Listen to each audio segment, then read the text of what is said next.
Welcome back दोस्तों, आप लोग का अपने क्लासरूम अपने चैनल में। आज हमें redemption of preference shares chapter के बारे में डिस्कशन करना है। चैप्टर बहुत ही इंपॉर्टेंट एंड बहुत ही इजी है।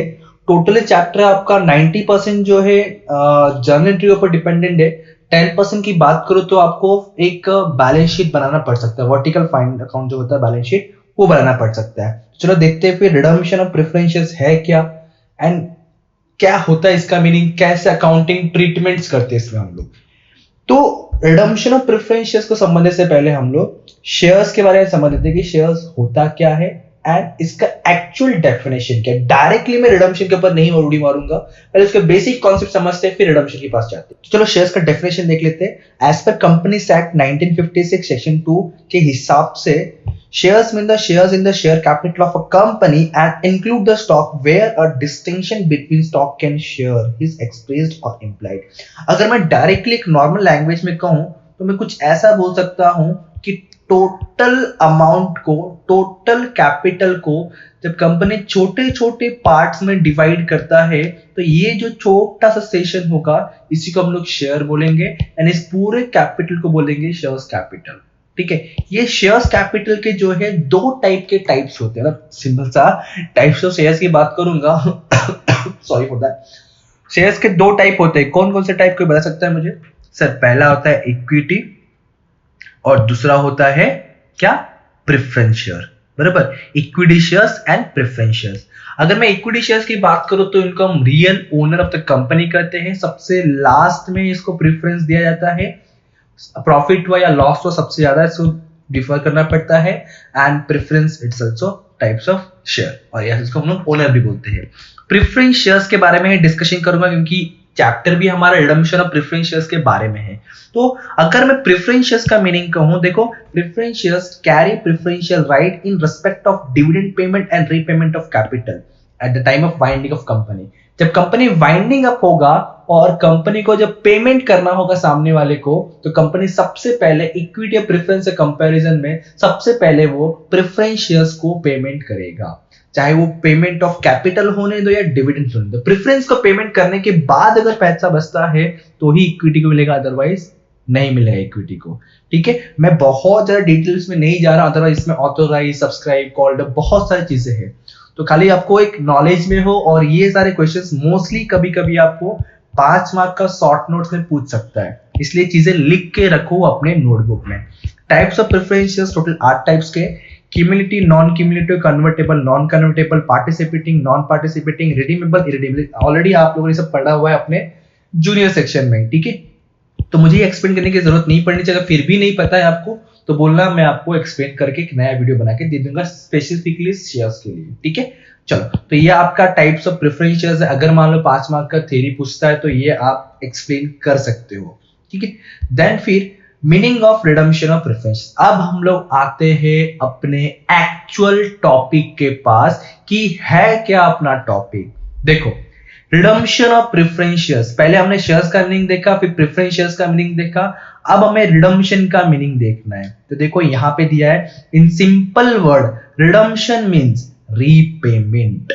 रीपेमेंट, जब स्टार्टिंग में मैंने मार्केट में शेयर्स इशू किया रहेगा तो मैं एज अ कंपनी सोचूंगा, ठीक है, तो मेरे शेयर होल्डर ने मुझे पैसा दिया होगा, तो अब उनका ड्यू डेट हो चुका है, उनका मैच्योरिटी पीरियड खत्म हो चुका है, तो वो पैसा मैं अपने प्रेफरेंस शेयर होल्डर को रीपेमेंट कर रहा हूं। तो वैसे केस को बोलते हैं रिडम्पशन ऑफ प्रेफरेंस शेयर्स। देखो नीचे एक और आपको मीनिंग दिया हुआ है, repayment of redemption preferential capital amount after completing duration or on maturity date of different shares of date of कुछ सेंटेंस में गड़बड़ी है, हमें देखते हैं वो।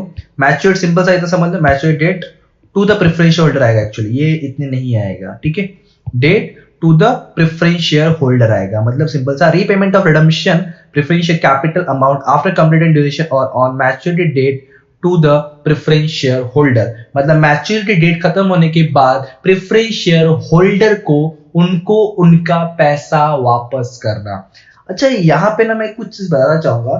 फॉर एग्जाम्पल आपने किसी कंपनी को 10 रुपीज दिया होगा पर शेयर, ठीक है, 100 रुपीज दिया होगा पर शेयर।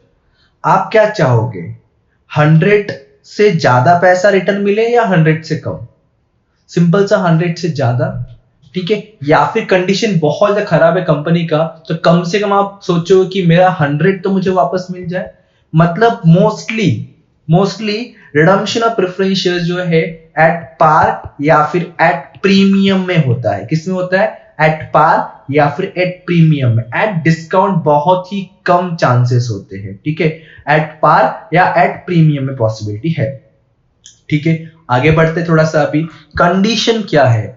अगर आप सोच रहे हो कि आप अपने प्रेफरेंस शेयर्स का पैसा रीपेमेंट करो, रिडम्पशन करो, तो एज पर कंपनीज एक्ट 1956 और कंपनीज एक्ट 13 सेक्शन 55 के हिसाब से दो इंपॉर्टेंट, वैसे तो बहुत सारे हैं बट आपके पोर्शन के हिसाब से और आप मतलब बहुत ही इंपॉर्टेंट वाले दो कंडीशन से। पहला कंडीशन ये है कि वो प्रेफरेंस शेयर्स जो जिसको पैसा मैं रिफंड कर रहा हूं वो फुल्ली पेड होना चाहिए। अब what is mean by fully paid? जैसे कि एज अ कंपनी मैंने उसको डिमांड किया पर शेयर का 100 रुपीज और उसने पेड किया ओनली 90 रुपीज, मतलब 10 रुपए उस शेयर होल्डर ने मुझे अब तक दिया नहीं है, तो ऐसे शेयर्स को मैं रिडम्पशन नहीं कर सकता। अगर मैंने 100 रुपए डिमांड किया है तो 100 पे किया होना चाहिए, तो उसको बोलते हैं फुल्ली पेड। ऑब्जेक्टिव में पूछने की बहुत ज्यादा चांसेस कि redemption of preference shares always किस पे होता है? फुल्ली पेड वाले को ही किया जाता है, अदरवाइज नहीं होता है। सेकेंड है redemption amount paid only out of profit और फ्री रिजर्व। ध्यान रखना, फ्री रिजर्व और अनफ्री रिजर्व दो टाइप के रिजर्व होते हैं। जो रिजर्व्स फ्री है किसी भी चीज के यूज करने के लिए उसको बोलेंगे फ्री रिजर्व। अनफ्री रिजर्व मतलब जो स्पेसिफिक पर्पस के लिए रिजर्व बनाए गए हैं उसको बोलते हैं अनफ्री और अनडिविजिबल रिजर्व। बताऊंगा अभी कि फ्री में कौन कौन से रिजर्व आते हैं, अनफ्री में कौन कौन से आते हैं, बट फिलहाल इतना याद रखो कि रिडम्पशन ऑफ शेयर आप या तो अपने प्रॉफिट में से कर सकते हो या फिर फ्री रिजर्व में से कर सकते हो या फिर मार्केट में नया फ्रेश इशू करके कर सकते हो। मतलब अगर आपके पास पैसा नहीं है रिडम्पशन करने के लिए, अपने शेयर होल्डर को पेमेंट करने के लिए, तो आप पैसा कलेक्ट करने के लिए वापस से एक तरह से मार्केट में शेयर इशू करोगे, तो वहां से पैसा आएगा और वो पैसा जो हम लोग रिडम्पशन के लिए यूज करेंगे, ठीक है। तो आप ध्यान रखो कंडीशन में दो इंपॉर्टेंट कंडीशन, पहला तो फुल्ली पेड होना चाहिए, सेकेंड वन आप रिडम्पशन जो है या तो प्रॉफिट या तो रिजर्व या फिर फ्रेश इशू से ही कर सकते हो, अदरवाइज नहीं हो अलाउड है आपको। अच्छा, फ्री रिजर्व अनफ्री रिजर्व में एग्जांपल्स देख लो।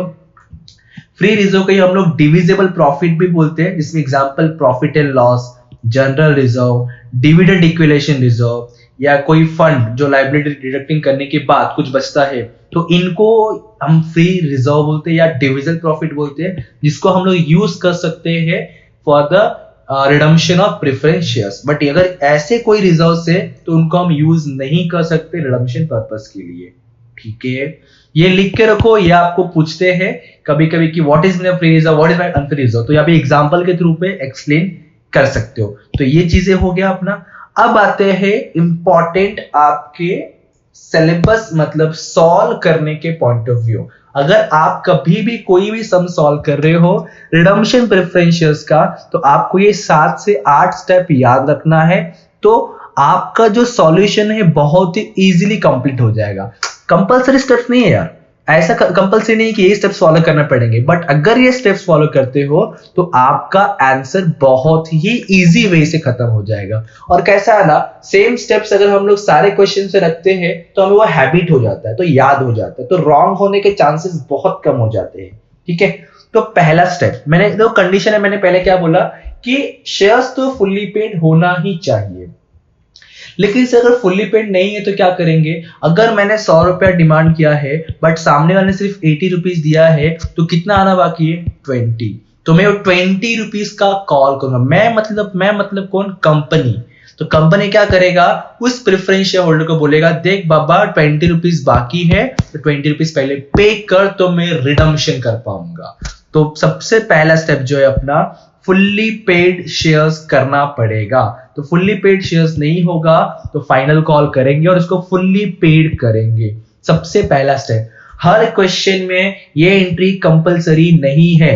अगर आपको फुल्ली पेड नहीं है तो ही फुल्ली पेड का एंट्री करना है। मतलब क्या बोल रहा हूं मैं, सर कैसे मालूम पड़ेगा आपको ना, जो बैलेंस शीट होगा ना यहाँ पे लिख के दिया होता है फुल्ली पेड, तो टेंशन नहीं है, तो ये एंट्री नहीं करने का। लेकिन अगर ऐसा लिखा है कि ₹100 ओनली पेड ₹80, मतलब ये फुल्ली पेड नहीं है, इसलिए हमें फुल्ली पेड करना पड़ेगा। तो डिपेंड ऑन क्वेश्चन होगा ये स्टेटमेंट। अब फुल्ली पेड होने के बाद क्या करूंगा मैं पता करूंगा कि कितने शेयर होल्डर्स को पैसा रिफंड करना है, उसका रिकॉर्डिंग करूंगा, उसको ड्यू एंट्री कहते हैं हम लोग। मतलब नेक्स्ट स्टेप आएगा रिडम्पशन ड्यू का एंट्री। पहला आया फुल्ली पेड करना है, मतलब फाइनल कॉल करना है। सेकेंड स्टेप आएगा रिडम्पशन ड्यू। अब मुझे मालूम पड़ेगा कि मुझे जो है 1 लाख या 2 लाख या 4 लाख जो भी अमाउंट रिडीम करना है, इतना अमाउंट पेड करना है, तो उसके लिए एज अ कंपनी मैं फंड जमा करूंगा, मैं पैसा कलेक्ट करूंगा उसको पेड करने के लिए। तो सबसे पहले मैं चेक करूंगा क्या मेरे बिजनेस में ऐसा कोई एसेट्स है क्या जिसको मैं बेच के पैसा कलेक्ट कर सकूं। मतलब एक तरह का बोल सकता हूं इन्वेस्टमेंट सोल्ड, एसेट सोल्ड या इन्वेस्टमेंट सोल्ड। इन्वेस्टमेंट सोल्ड करने के बाद भी पैसा कम पड़ रहा है तो मैं चेक करूंगा क्या मैं मार्केट में नया फ्रेश इशू करूं क्या। अगर आपको फ्रेश इशू दिया है तो ही आएगा, अदरवाइज ये नहीं आएगा। चलो इन्वेस्टमेंट बेच दिया, फ्रेश इशू कर दिया, फिर भी पैसा कम पड़ रहा है तो क्या करूं, कैंसिल कर दूं? नहीं, अब क्या करूंगा मैं चेक करूंगा कि क्या मेरे पास कुछ फ्री रिजर्व्स पड़े हुए हैं क्या। तो जो हमारे पास फ्री रिजर्व होंगे उनमें से हम पैसा निकालेंगे और एक अकाउंट में जमा करेंगे और उस अकाउंट से प्रेफरेंस शेयर्स का रिडम्पशन करेंगे। क्या बोल रहा, रिपीट करो। अलग अलग फ्री रिजर्व से पैसा निकालेंगे, एक अकाउंट में जमा करेंगे और उस अकाउंट से रिडम्पशन करेंगे। तो जिस अकाउंट में पैसा जमा किया जा रहा है उसको बोलते हैं CRR, capital redemption reserve created. समझ रहे हो? पहला फुल्ली पेड किया, ड्यू किया कि कितना पेड करना है, फिर इन्वेस्टमेंट सोल्ड कर रहा हूं, फिर नया इशू कर रहा हूं, फिर CRR क्रिएट कर रहा हूं। Is that clear? स्टेप्स बहुत इंपॉर्टेंट है। सॉरी, मैं जब वो क्वेश्चन सॉल्व कराना वो स्टेप्स के थ्रू ही कराऊंगा, ठीक है। चलो CRR मैंने क्रिएट कर दिया। अब देखो ऐसा भी तो हो सकता है ना कि मैंने ना स्टार्टिंग में ना कस्टमर से, शेयर होल्डर से 100 रुपए लिया था और पेमेंट करते टाइम पे मैं उनको एक शेयर के पीछे 110 रुपए दे रहा हूं। सोचो 100 के जगह पे 110 रुपए दे रहा हूं, तो ये एट पार है, एट प्रीमियम है या एट डिस्काउंट है? तो सिंपल सा एट प्रीमियम है क्योंकि आप एक्स्ट्रा पे कर रहे हो। तो मैं 100 के जगह पे 110 दे रहा हूं, मतलब 10 रुपए एक्स्ट्रा दे रहा हूं। मतलब एज अ कंपनी एक तरह का मेरे जेब से एक्स्ट्रा जा रहा है, लॉस हो रहा है, एक्सपेंसेस हो रहा है, तो उसको कहीं ना कहीं तो एडजस्ट करना पड़ेगा ना। समझ रहे हो? जो 10 रुपया है उसको कहीं ना कहीं तो एडजस्ट करना पड़ेगा।